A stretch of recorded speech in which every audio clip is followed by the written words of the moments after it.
Hai semua, selamat datang di channel Baca Saham. Pada video ini, kita akan membahas satu topik dengan judul 5 saham terbaik untuk investasi seumur hidup. Apakah setuju? Tapi seperti biasa, semua pembahasan ini bukan rekomendasi dan hanya informasi. Ingat, kerugian kamu tanggung sendiri ya. Nah, saya sudah pernah buat video dengan judul yang sama di tahun 2021, tepatnya pada tanggal 4 Maret tahun 2021. Saat ini kita akan lihat bagaimana perkembangan saham-saham yang dibahas pada tahun 2021 itu atau 2-3 tahun yang lalu, baik dari sisi capital gain dan dividen. Apakah menguntungkan atau justru merugikan? Di akhir video nanti akan ada rekapan yang saya buat tentang capital gain dan dividen terkait pembahasan tersebut. Tapi mari kita nonton dulu videonya agar tidak ada perbedaan persepsi. Hai semua, selamat datang di channel Baca Saham. Pada video ini, kita akan bahas satu topik dengan judul 5 saham terbaik untuk investasi seumur hidup. Untuk itu, simak video ini sampai habis ya, agar mendapat pemahaman yang utuh.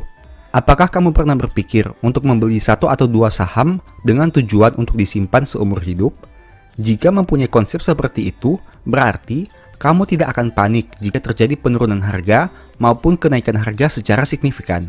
Karena intinya, kamu memang tidak akan menjual saham itu.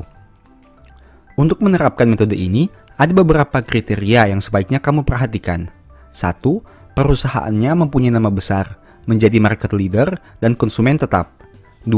Kinerjanya terus bertumbuh, setidaknya dalam 5-10 tahun terakhir. 3. Rutin membagi dividen secara konsisten. 4. Kepemilikan pemegang saham mayoritas lebih besar dibanding masyarakat. 5. Bisa bertahan di tengah kondisi krisis. Nah, dari 700-an perusahaan yang listing, rasanya tidak banyak yang masuk pada 5 kriteria itu. Pada video ini, kita akan membahas beberapa saham yang mungkin saja bisa menarik dengan konsep disimpan seumur hidup. Namun seperti biasa, nama saham yang disebutkan bukan rekomendasi, dan tidak ada jaminan kepastian profit jika membelinya. Setiap resiko menjadi tanggung jawab kamu sendiri ya. Pertama, PT Bank Rakyat Indonesia atau BBRI. Siapa yang tidak kenal dengan saham ini? Saham perbankan yang sering dibicarakan banyak orang dan menduduki posisi market cap kedua terbesar di Indonesia setelah BBCA. Kenapa BRI menurut saya bisa dipertimbangkan untuk investasi seumur hidup? Berikut beberapa alasannya. 1. Perusahaan ini merupakan bank BUMN dengan aset terbesar di Indonesia. Dengan aset sebanyak 1.447 T, BRI berada di atas Mandiri dengan aset 1.406 T dan BNI 916 T. 2. BRI merupakan bank dengan ruang lingkup paling luas. Jika kamu pergi ke kota, mungkin kantor dan ATM bank besar banyak terlihat di sana. Tapi, jika kamu pergi ke pelosok desa, kemungkinan besar kamu hanya akan melihat kantor dan ATM bank BRI saja. Dengan cakupan daerah yang luas, membuat peluang BRI dalam meningkatkan kinerjanya menjadi lebih besar. 3. Kinerja BRI terus bertumbuh, setidaknya lebih dari 10 tahun terakhir. Laba BRI naik dari 5,95 T di tahun 2008 menjadi 34,37 T di tahun 2019. Itu artinya, net income perusahaan ini sudah mengalami kenaikan 477%. Pada tahun 2020, memang laba bank ini turun cukup besar, namun itu berasal dari cadangan penyisihan kerugian yang naik. Sehingga pada beberapa tahun kemudian, kemungkinan labanya bisa kembali naik. Keempat, BRI rutin membagi dividen setiap tahun dan terus meningkatkan jumlah dividennya. Pada tahun 2016, dividen bank ini sekitar Rp62,33. Di tahun 2020, dividennya naik menjadi Rp168,20. Artinya, terjadi kenaikan sebanyak 169,85%. Kelima, pemegang saham mayoritas BRI adalah negara Indonesia, dengan porsi 56,75%. Ini menjadi salah satu poin positif, di mana tentu negara akan berusaha menjaga BRI karena mereka juga merupakan pemegang saham mayoritasnya. Kedua, PT Bank Mandiri atau BMRI. Bank yang menurut Mimin identik dengan inovasi digital dan teknologi ini dapat diperhitungkan. Apalagi di era digital seperti sekarang, akan ada masanya di mana aktivitas di kantor perbankan berpindah ke mobile dan digital. Untuk itu, sektor perbankan harus peka dengan pergantian ini, dan Bank Mandiri salah satu yang cukup unggul. Berikut ini beberapa alasan kenapa Bank Mandiri cocok diinvestasikan seumur hidup. 1. Meski aset BMRI tidak sebesar BRI, namun jika dilihat dari ekuitasnya, tidak memiliki selisih yang cukup jauh. Total ekuitas BRI sebanyak 192,22 T, sedangkan Mandiri 185,08 T. Itu artinya hanya terdapat selisih sekitar 7,14 T saja. Kedua, kinerja Mandiri terus bertumbuh, setidaknya dalam 8 tahun terakhir. Laba Mandiri naik dari 15,50 T di tahun 2012 menjadi 27,48 T di tahun 2019. Itu artinya net income perusahaan ini sudah mengalami kenaikan 77,29%.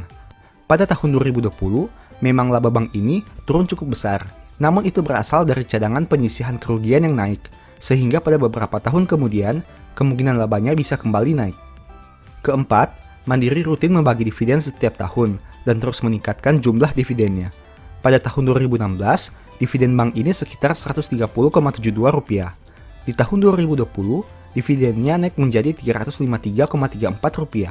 Artinya, terjadi kenaikan sebanyak 170,30%. Poin kelima, pemegang saham mayoritas Mandiri adalah negara Indonesia, dengan porsi 60%.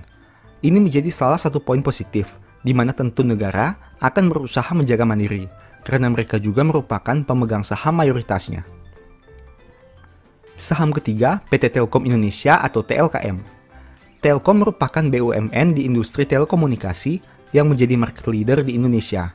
Meski nama Telkomsel lebih terkenal dari Telkom itu sendiri, namun perusahaan ini layak diperhitungkan. Berikut ini beberapa alasan kenapa TLKM cocok diinvestasikan seumur hidup. 1.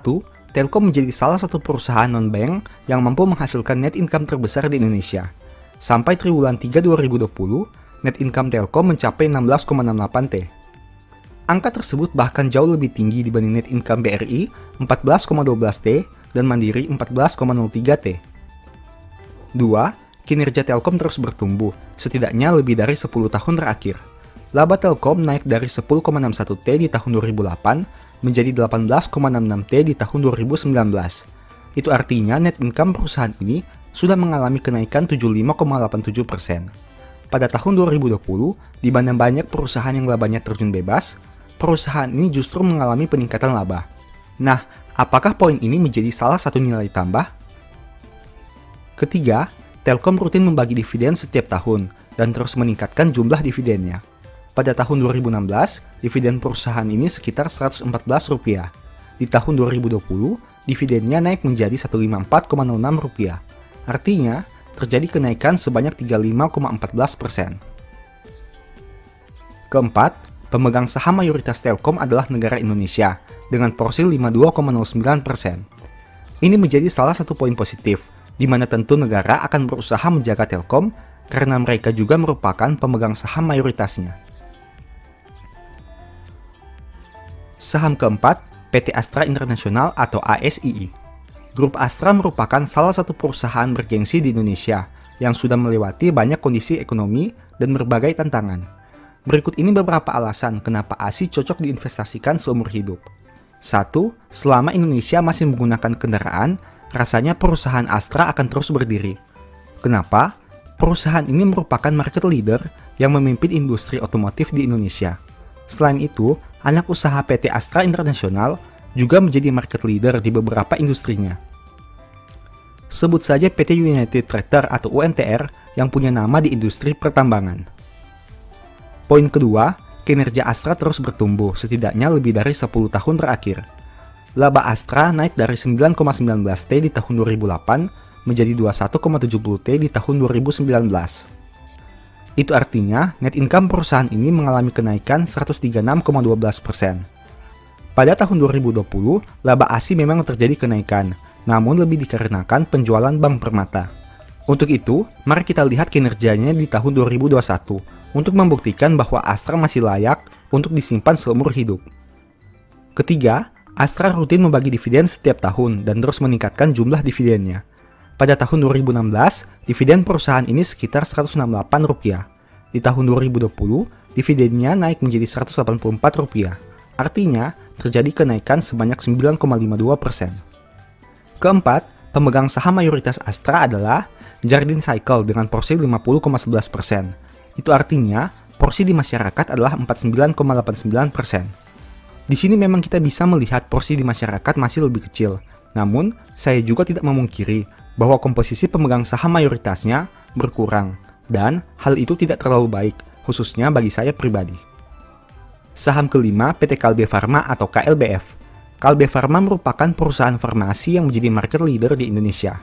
Dengan kondisi ekonomi seperti apapun, tentu kebutuhan obat-obatan menjadi hal prioritas, dan itulah salah satu tolak ukur kenapa saham farmasi ini layak dipertimbangkan. Berikut ini beberapa alasan kenapa KLBF cocok diinvestasikan seumur hidup. 1. Kinerja Kalbe Farma terus bertumbuh, setidaknya lebih dari 10 tahun terakhir. Labanya naik dari 1,28T di tahun 2010 menjadi 2,50T di tahun 2019. Itu artinya, net income perusahaan ini sudah mengalami kenaikan 95,31%. Pada tahun 2020, laba Kalbe mencapai 1,38T di triwulan 3 dan jika disetahunkan sekitar 2,77T. Itu artinya dari simulasi, laba Kalbe di tahun 2020 sepertinya akan meningkat dibanding tahun 2019. Ini menjadi bukti bahwa produk perusahaan ini tetap dibutuhkan meskipun di tengah kondisi ekonomi yang mengalami resesi. Poin kedua, Kalbe rutin membagi dividen setiap tahun dan terus meningkatkan jumlah dividennya. Pada tahun 2016, dividen perusahaan ini sekitar Rp19. Di tahun 2020, dividennya naik menjadi Rp26. Artinya, terjadi kenaikan sebanyak 36,84%. Poin ketiga, pemegang saham mayoritas Kalbe Farma sendiri terdiri dari beberapa perusahaan, di mana dengan porsi kepemilikan di antara 10-8%. Sedangkan, saham beredar di masyarakat sekitar 42,93% dari total keseluruhan. Dengan porsi kepemilikan di masyarakat yang masih lebih rendah dibanding pemegang saham mayoritasnya, rasanya saham ini masih cukup aman untuk dikoleksi. Demikianlah informasi pada video ini, semoga bisa memberikan pemahaman kepada kamu semua. Oke, setelah kamu nonton videonya tadi, sekarang kita akan bahas berbagai aspek terkait kinerja 5 saham tersebut. Yang pertama, persentase pergerakan harga sahamnya. Nah, dari 5 saham yang tadi kita bahas yaitu BRI, Mandiri, Telkom, ASII, dan KLBF, teman-teman bisa lihat di sini bahwa saham BRI, Mandiri, dan Telkom menghasilkan kenaikan harga saham di tahun 2024 setidaknya saat video ini dibuat jika dibandingkan harga tahun 2021 saat video tersebut dibuat. Sebaliknya, saham ASII dan KLBF masih mengalami penurunan harga saham alias masih mengalami floating loss. Itu artinya 3 dari 5 saham mengalami peningkatan harga dan 2 dari 5 saham mengalami penurunan harga saham. Kita asumsikan membeli satu lot masing-masing setiap saham dari 5 saham tadi. Itu artinya dengan harga di tahun 2021, kita mengeluarkan uang sekitar Rp1.988.000. Dan di tahun 2024, dengan kondisi harga pada saat video ini dibuat, uang kita tumbuh menjadi Rp2.419.500. Dengan kata lain, apabila kita membeli masing-masing satu lot dari 5 saham ini, persentase profit yang kita peroleh sekitar 21,7%. Nah, ini menarik karena meskipun saham ASII dan KLBF mengalami penurunan harga saham, tapi secara total, apabila kita membeli masing-masing satu lot dari 5 saham ini, persentase profit kita masih 21,7%. Sekarang bagaimana dari aspek dividennya? Masih dengan kondisi yang sama. Apabila kita membeli masing-masing satu lot dari 5 saham ini, di tahun 2022 kita akan mendapatkan dividen 82.153. Di tahun 2023 kita akan mendapatkan dividen 149.248. Dan total dividen dalam 2 tahun yang kita peroleh sekitar 231.400. Di sini ada yang menarik. Kenapa? Teman-teman bisa melihat bahwa dividen di tahun 2023 naik sangat signifikan dibandingkan dividen di tahun 2022. Ini merupakan salah satu hal yang menguntungkan bagi pemegang saham yang menganut prinsip dividen investing. Apabila mereka mendapatkan saham yang berkualitas, yang dividen growth-nya terus bertumbuh setiap tahun, maka akan terjadi pelipat gandaan dividen yang diterima dalam jangka panjang. Ini kebetulan saja hanya berjarak 1 tahun, tapi idealnya harus teman-teman lihat dalam 5-10 tahun ke depan. Nah, sekarang kita kombinasikan bagaimana dari aspek capital gain dan dividennya. Dengan harga beli Rp1.988.000 di tahun 2021, saat video itu tersebut dibuat di tanggal 4 Maret, di tahun 2024, uang kita akan menjadi Rp2.419.500. dan ditambah total dividen selama 2 tahun sebanyak 231.400, berarti total keuntungan yang kita peroleh adalah 2.659.000. Dan hal ini jika dibagi dengan harga beli kita di tahun 2021, kesimpulannya total capital gain dan dividen yang kita peroleh dibandingkan harga saham yang kita beli adalah 33,3%. Angka yang bisa dikatakan menarik hanya dengan mengandalkan 5 saham yang bisa dikatakan merupakan saham-saham besar. Tidak perlu menganalisa terlalu jauh dan cukup saja menerima capital gain dan dividen. Memang ada potensi capital loss di sini seperti saham ASII dan saham KLBF. Tapi hal itu teman-teman bisa pertimbangkan apabila ingin membeli saham itu atau tidak. Karena setiap orang punya preferensinya masing-masing. Saham mana yang mereka menarik, saham mana yang tidak mereka sukai. Itu tergantung kamu sendiri, sehingga kamu bisa mempertimbangkan dan memodifikasi seperti apa teknik yang kamu lakukan untuk memperoleh capital gain yang optimal dan dividen yang maksimal. Apakah 5 saham tadi masih bisa dibeli untuk disimpan dalam jangka panjang? Tidak ada yang tahu, bisa iya, bisa juga tidak. Semua tergantung kepada analisa pribadimu masing-masing. Yang jelas, kamu harus punya keyakinan dan pertimbangan sebelum membeli saham. Jangan hanya lihat profitnya, tapi antisipasi juga potensi ruginya. Ingat, saham bisa naik tapi bisa juga turun, seperti contohnya ASII dan KLBF. Meskipun secara kinerja keuangan dua perusahaan tadi bisa dikatakan bagus, tapi pada kenyataannya harga sahamnya mengalami penurunan. Itu juga harus kamu pertimbangkan. Demikianlah pembahasan singkat pada video ini. Selalu ingat bahwa semua saham yang disebutkan bukan rekomendasi. Segala risiko kerugian menjadi tanggung jawab kamu sendiri. Mohon agar dapat mengecek kembali data yang ditampilkan. Di video berikutnya kamu ingin dibahas materi apa lagi? Tulis di kolom komentar ya. Sebagai informasi, channel YouTube Baca Saham sekarang ada 2. Yang pertama Baca Saham dan Baca Saham dari Nol. Berikut ini beberapa list ebook baca saham. Pertama, Stock for Living. Kedua, Strategi Nabung Saham. Ketiga, The Stock Market. Dan yang keempat, Cara Cepat Analisa Laporan Keuangan. Apabila tertarik, chat saja pada nomor WA yang ada. Sekian video ini, semoga bermanfaat. Thank you.